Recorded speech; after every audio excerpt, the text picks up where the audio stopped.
Yeah. Introduction. Yeah. Aujourd'hui, na ege heruska ege mana pere wangsik nangre hochong nangre ege inache ege ingi kadagivi ege hamte ege isungin kara ege hoiri shire. You know, sirichte ege de junkaja ege wakiri. I guess I should start from the beginning.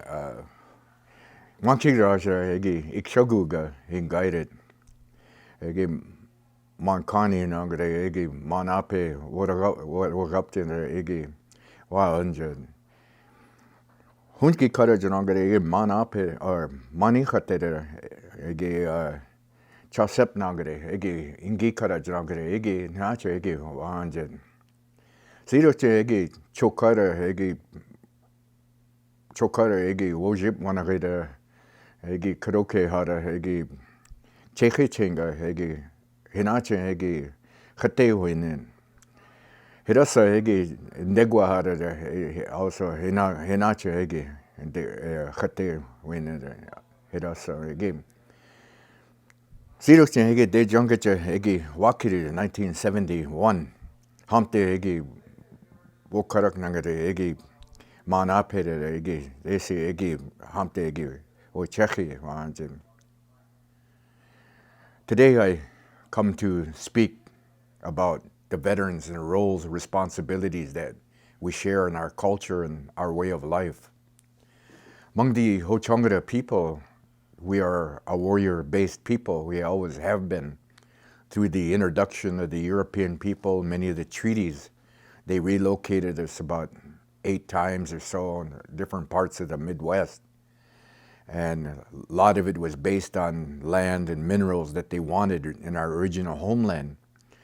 Through the forced removals, we eventually evolved. Thus we have the split in our tribes, the Ho-Changara of Wisconsin and then the Winnebagos of Nebraska.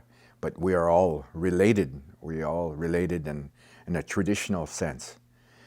Among our people, we look to our veterans and our warriors for leadership and a lot of the ceremonies that are conducted among our people. To be a warrior, you know, that is a right among our people to lead, to speak in behalf of our people and to lead many of our ceremonies. They have a responsibility to the people, to the youth, to the elders to preserve and to share a lot of their knowledge and a lot of the rights that we so enjoy as Herushka people. You look at the feathers we do not take lightly. It's a custom among our people, a right that is shared with our younger generation, our women relatives, to give them that right to wear their feathers, also in the giving of names. Through many of the ceremonies and our lodge ceremonies, the veterans are called upon many times to speak of the lessons learned that what we have gone through in times of war and times of our experience overseas. All my uncles were all World War II veterans, and it was inevitable that I would probably become a veteran myself, and I always waited for the chance. I joined up with the Rangers, originally the Special Forces, and then I ended up with Charlie Company, 75th Airborne Ranger Division, Vietnam. I was a team leader and first sergeant. I ran my company the last 6 months of my tour in Vietnam. And a lot of times I used our tradition, our ways of life to help guide my team and help my company. Times when we got into heavy firefights. I had 36 combat missions and 32 firefights. As a team leader, I was team leader at Double Deuce and 2-4, and as I said earlier, first sergeant.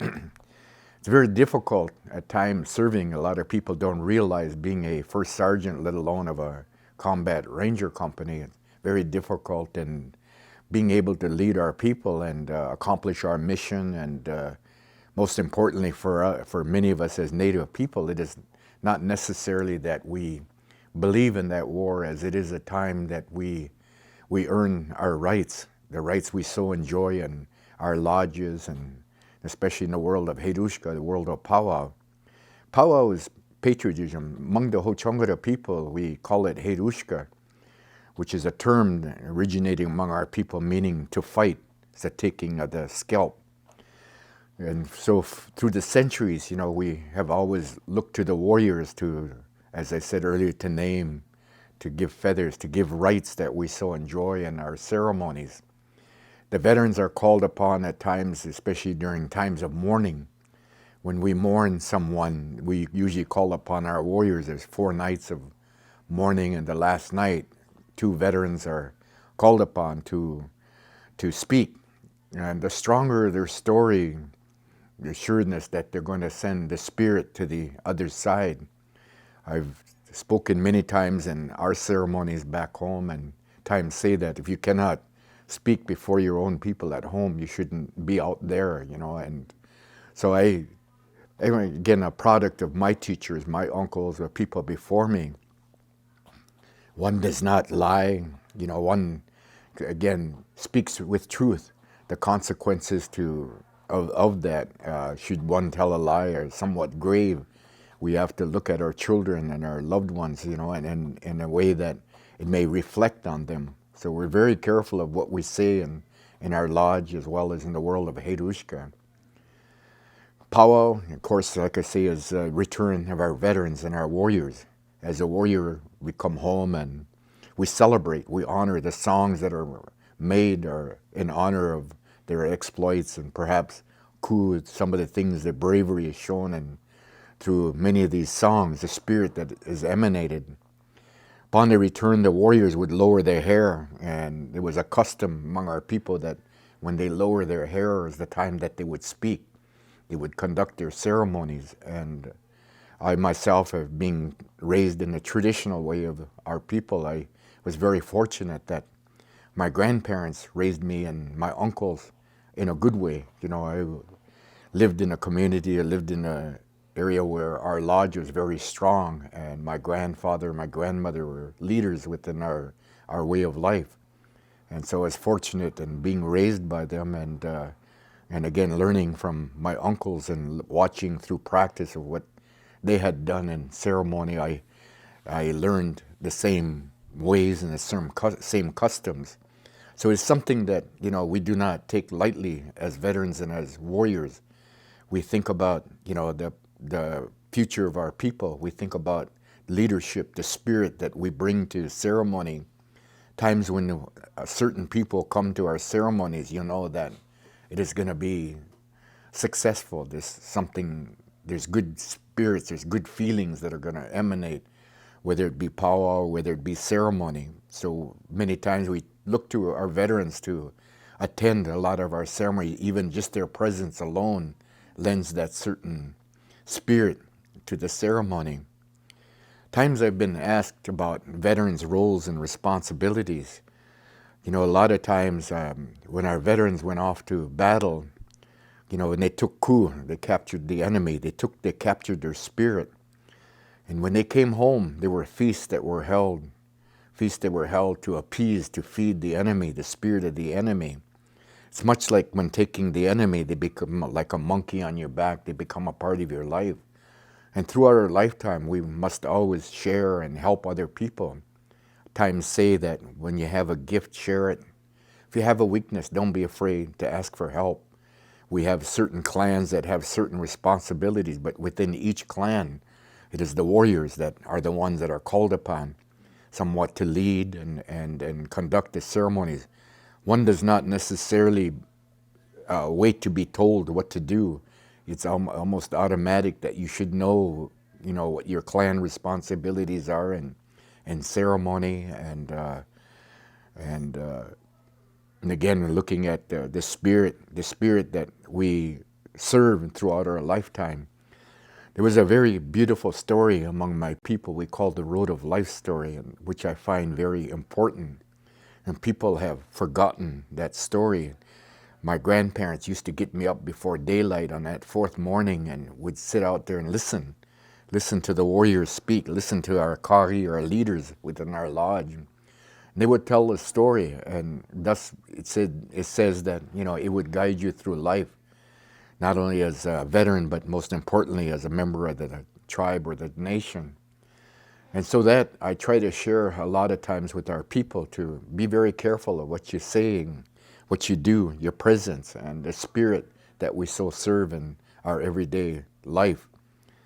And so for warriors, yeah, it is a responsibility, and I try to help as many other organizations and tribes as best as I can. As a member of the Red Feathers Society, I was very fortunate in being adopted by the Dakota people, the Lakota people, and by the late Frank Footscrow and Orville Looking Horse. Jim DeBray, were instrumental in initiating me into the society. And from that responsibility, it opened a lot of doors to other societies, veteran societies across the country. And today, I try to respect the wishes of the elders, and that's part of our responsibility as a Red Feather. When I first was initiated, I asked permission from my leaders in my clan, our Legion post back home, and the commander and the post. There were about 20 from our post that came to that honoring.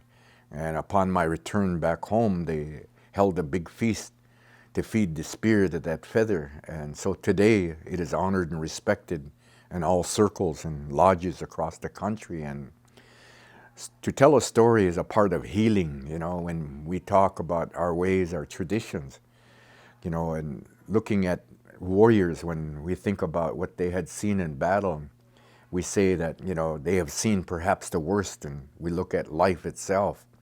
Thus, a lot of the songs today that are composed, we honor life itself, the appreciation of life and love for our people and our way of life. So again, there are umpteen areas that I could speak about when we talk about our veterans and our warriors. So.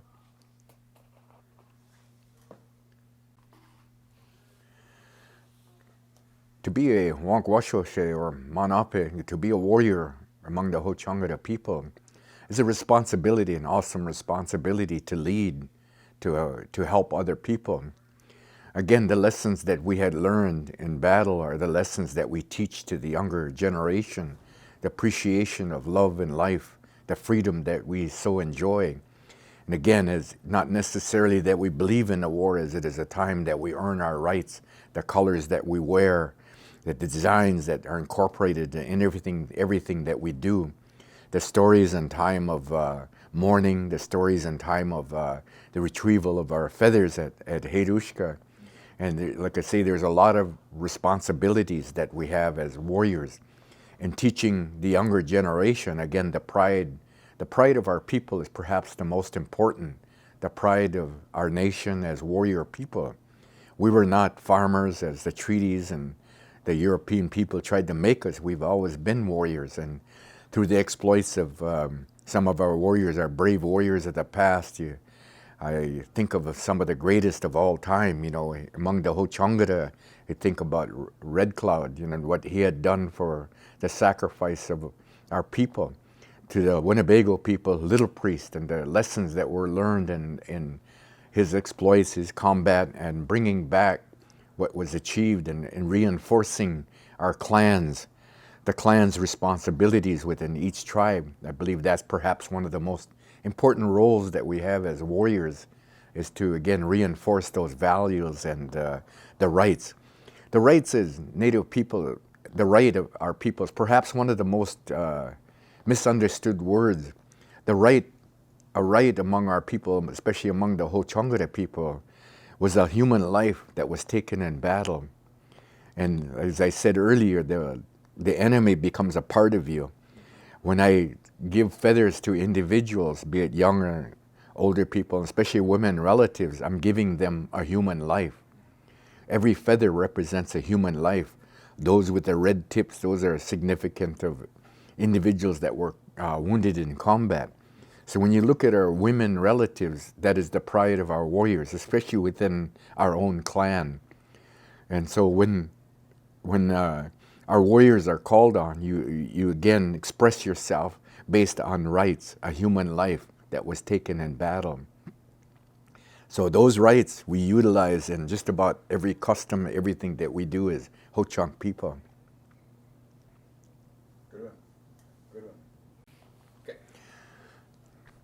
through history, to the Ho-Changada people, to the warriors, life is not really, responsibilities, roles that we so have earned or achieved have not really changed that much.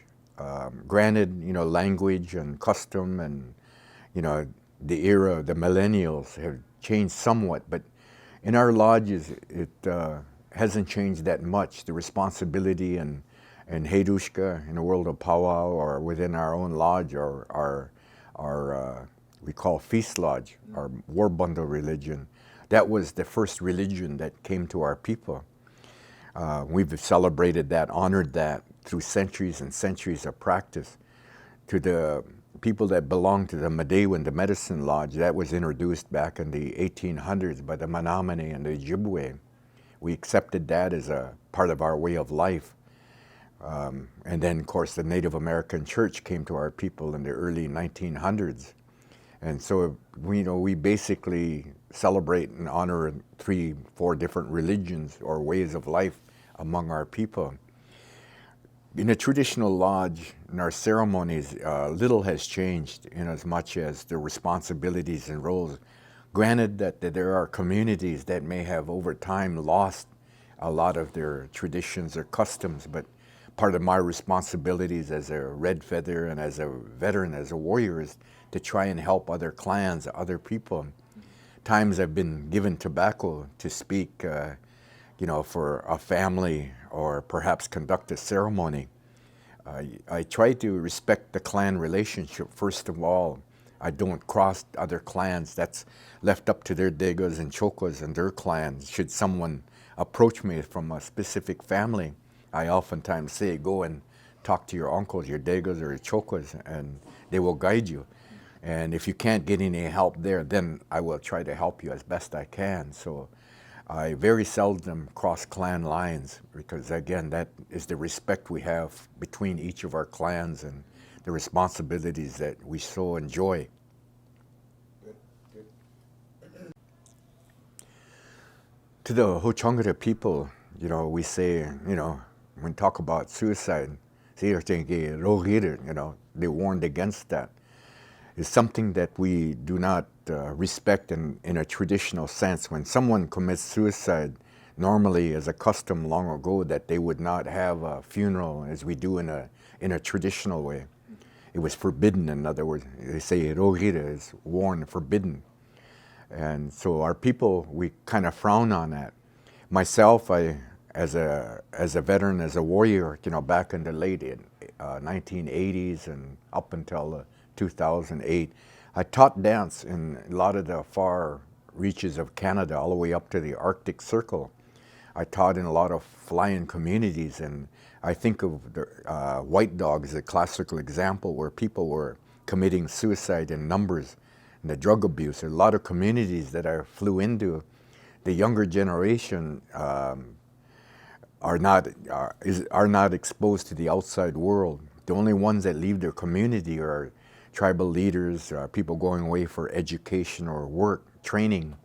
But other than that, a lot of the people are stuck within their own community, their own reserves in the far reaches of Canada. And it's sad, because, what has happened to the people. And a couple of the leaders came to me. I worked for the National Assembly in Canada, and they asked me the same question of what could I do to try and help do away with suicide and drug abuse. So there's a program in Canada they call NADAB, Native Alcohol Drug Abuse.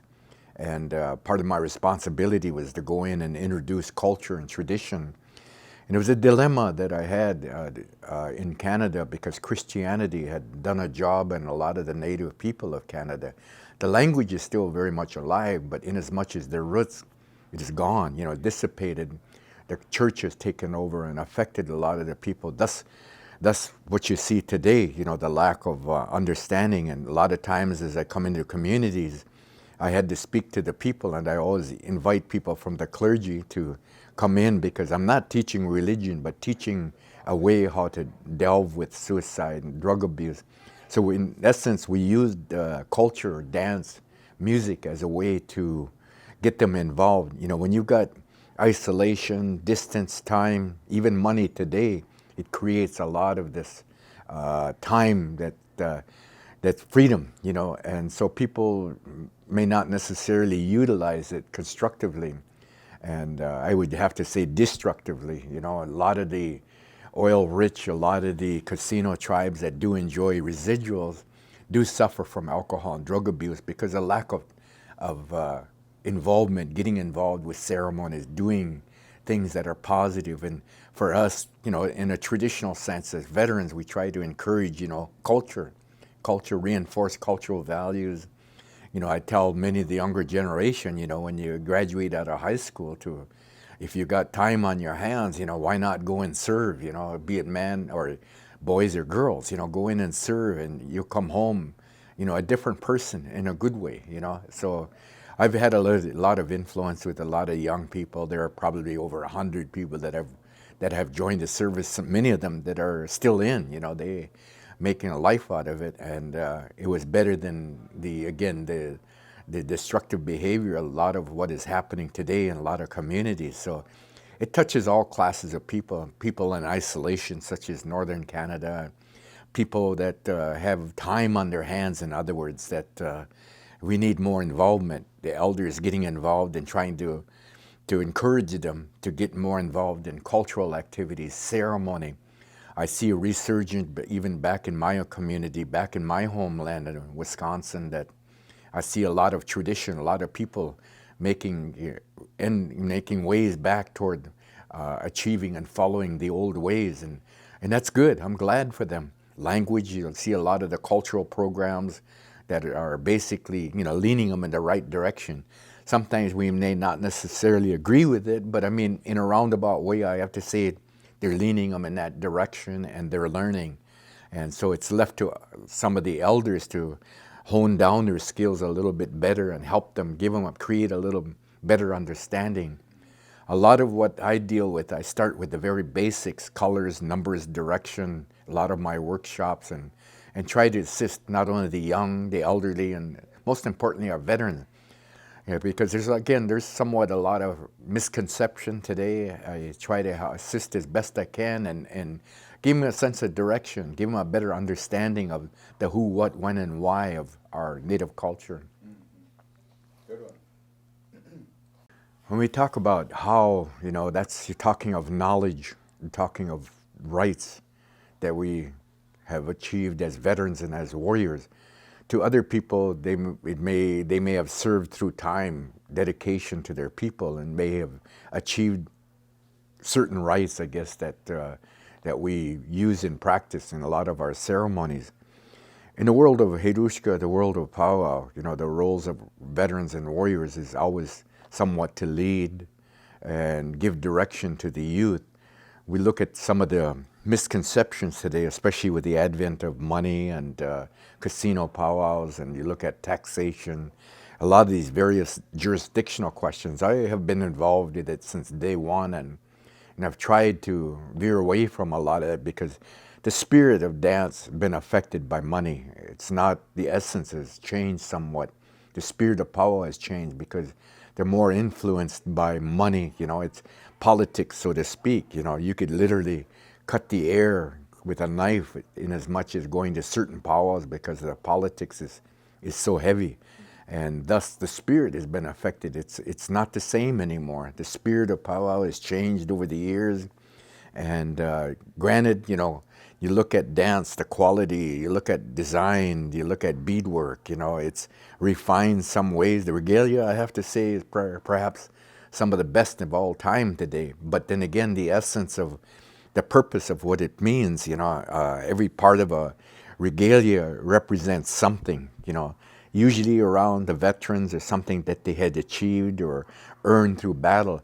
Our clans, you were given 4 basic colors, and you can, years ago, be able to identify a dancer by what clan, just by looking at his regalia, what clan, what background, what designs, the feathers, everything had a specific purpose, a specific meaning. In dance, it's the same thing. You know, I've been dancing since 1952 and have seen dance, how it has changed over the years, how it has evolved. I look at dance, it's like a signature. It has a language of its own. As I look at dancers, there are not too many steps that I don't know who originated it, where it came from. The same with regalia. Times have changed over the years, especially in the last, I would say 40, almost 50 years, things have changed drastically. Some good and some bad, but in essence, the spirit, I have to say, money, the opposites, when we look at our culture, spirit, the opposite of what we call antonyms, the opposite of spiritualism is materialism, money, greed. And so as Native people, we always share, we always give. When it comes to powwows, even in giveaways, things that have been given to me through ceremony, I share with my women relatives, because they protect, they watch my back, they take care of my pail when I'm gone. I've gone away, be it during war or during my travels. And so in return, when I come home, I always honor them. Women in our tribe may not necessarily have the right to speak or stand out in front, but we look at them, we put them on a pedestal because they create life.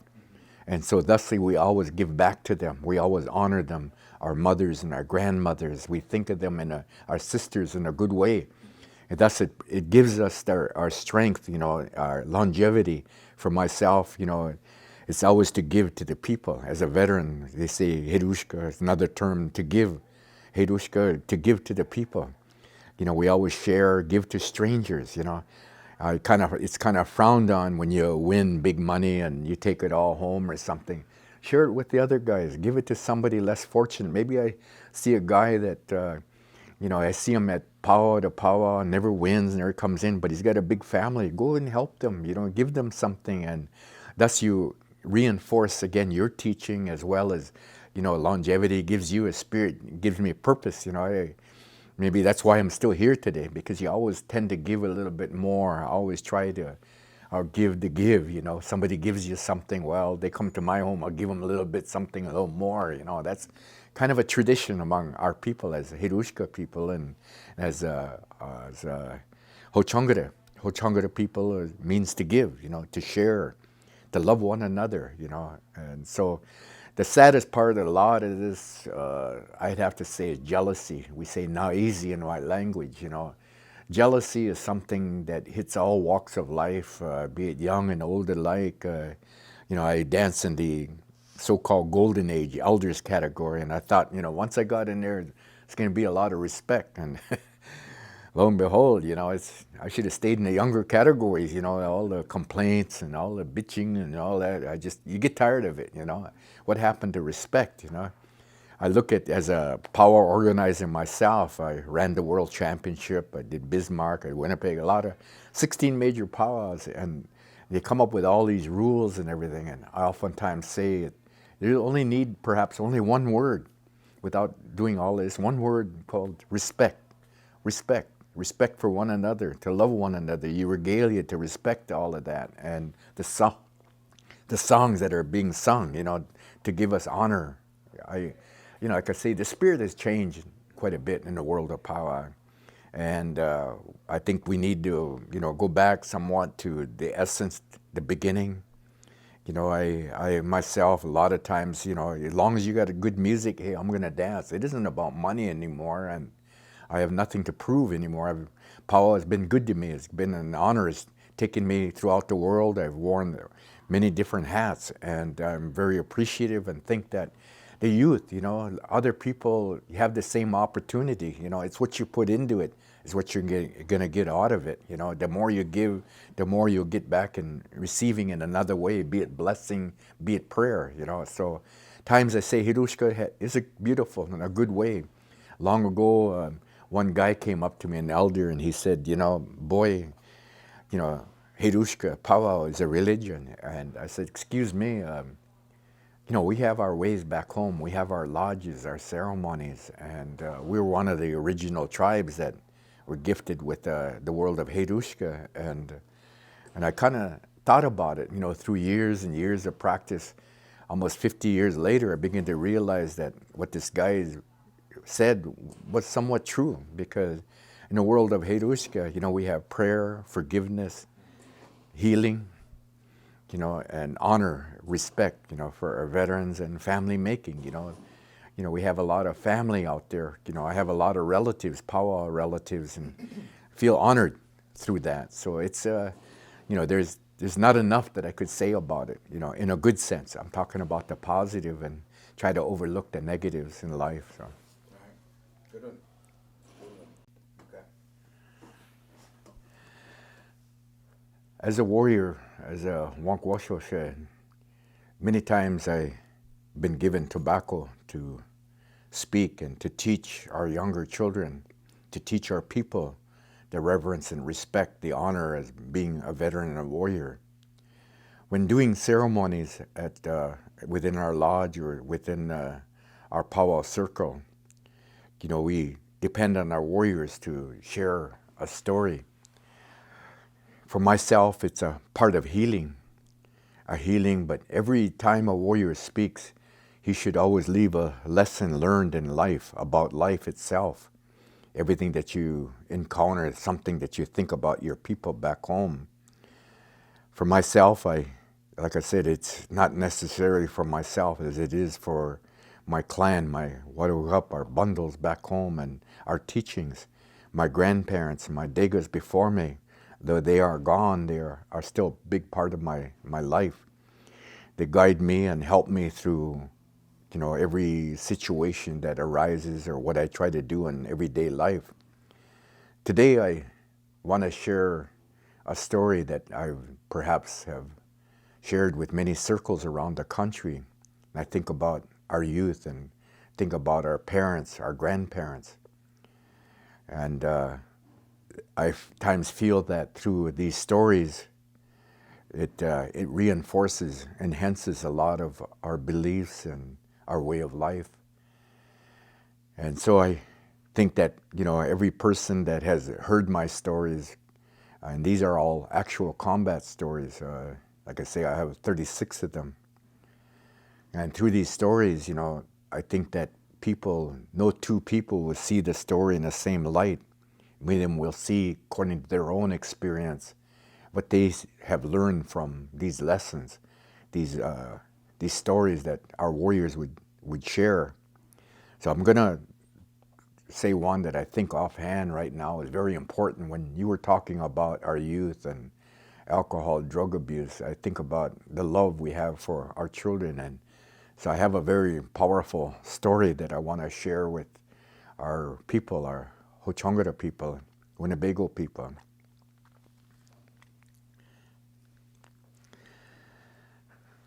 Dejongajo.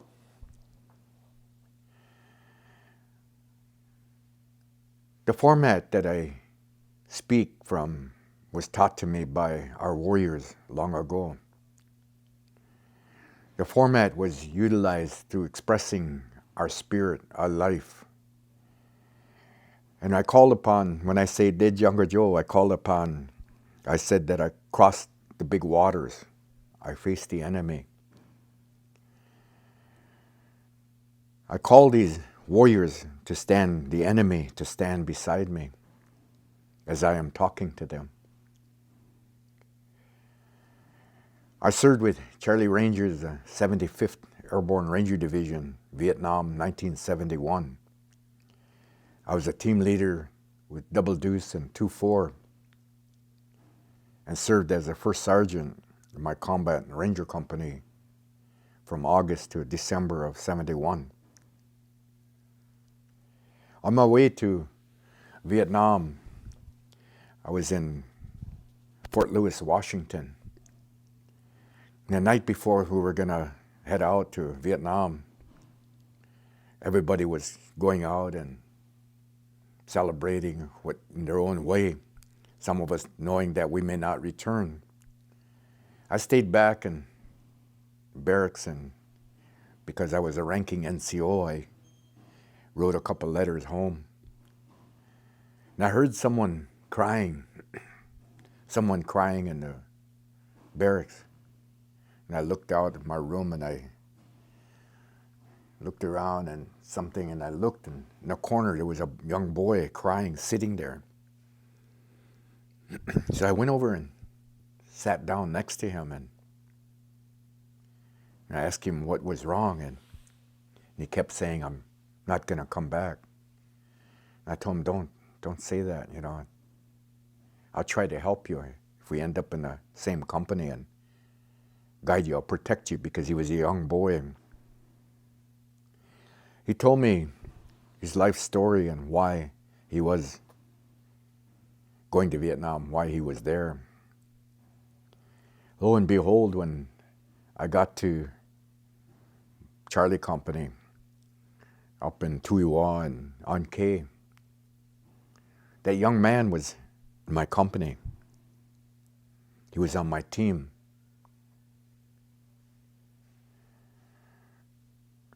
The young man was my rear slack man.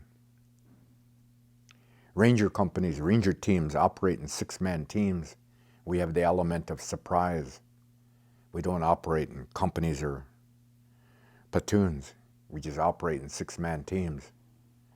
As a team leader, we have awesome responsibility at our disposal. We have, you know, Phantoms, Cobras, artillery, direct fire support, in many different ways. And it's a decision that we have to make to decide as to who's going to live and who's to die.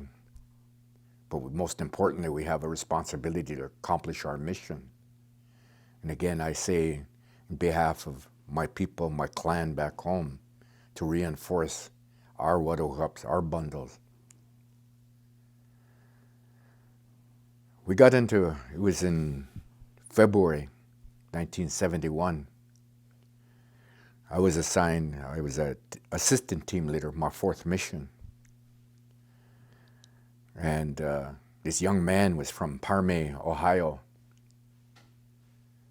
And we jumped in and early on a Sunday morning near the DMZ, Ho Chi Minh Trail. And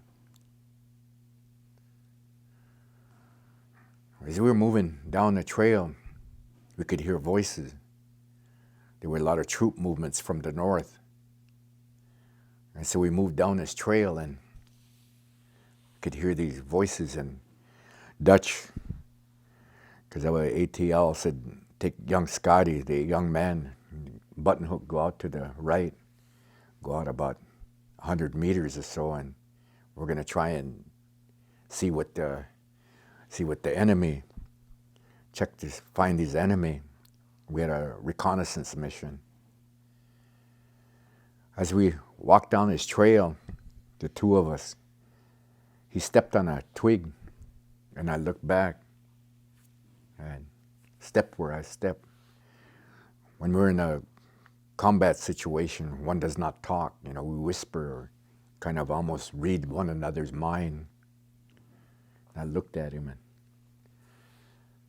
so we moved about another 10 meters, and he stepped on another twig.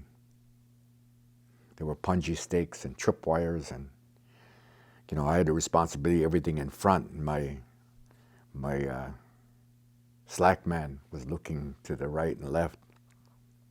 As he stepped on that twig, I looked back, and all I could see was the whites of his eyes, and he froze for a split second and said, "Look out."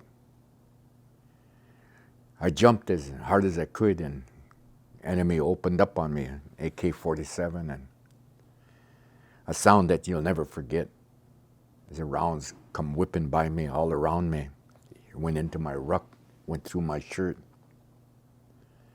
Maybe it was that protection that my people gave me, my clan, but the rounds went around me. As I hit the ground, I opened fire, and I looked back. At the same time, I turned around, and that young man took 3 rounds across the chest and 1 into the head. Lucky he had an M79, the vest on, and lucky none of them hit him. Went past, and 3 rounds. And AK-47, when you get hit by it, it's like a .30-06. It's does damage. It broke his body in half. The last thing he said when he called my name, Boy. To this day, I still hear that word, boy. He died in my arms. As I tried to open up, Dutch came with the rest of the team coming up from the back. I was under fire, pinned down. Dutch came up to break, help. That night in the barracks back in Fort Lewis, that young man, when he was crying, was telling me about his father. His father beat him every day, trying to make a man out of him. He was so much afraid of his father that he lied about his age. He was only 16 when he enlisted. By the time he got to Vietnam, he was 17, and I almost turned him in, but he said no. I would rather face the enemy than to face my father. That young man died in my arms being a man. To this day, I think about abuse, especially to the younger generation, our young men. My lesson to the people out there is to love your children. Love your sons. Don't beat them. Love your children. When you get home tonight, hug them. Tell them that you love them. That young man died being a man. I had to speak for his eulogy, and it was very difficult because it became a part of me. The responsibility you have of bringing your men home alive. And today I honor the spirit of Francis. I think of him in a good way, and times I, as a warrior, times I think that could have been me. He saved my life. So today I honor him. I use his name as in a way to help other people, families, fathers, to love their children. Aho, Jinkiri here.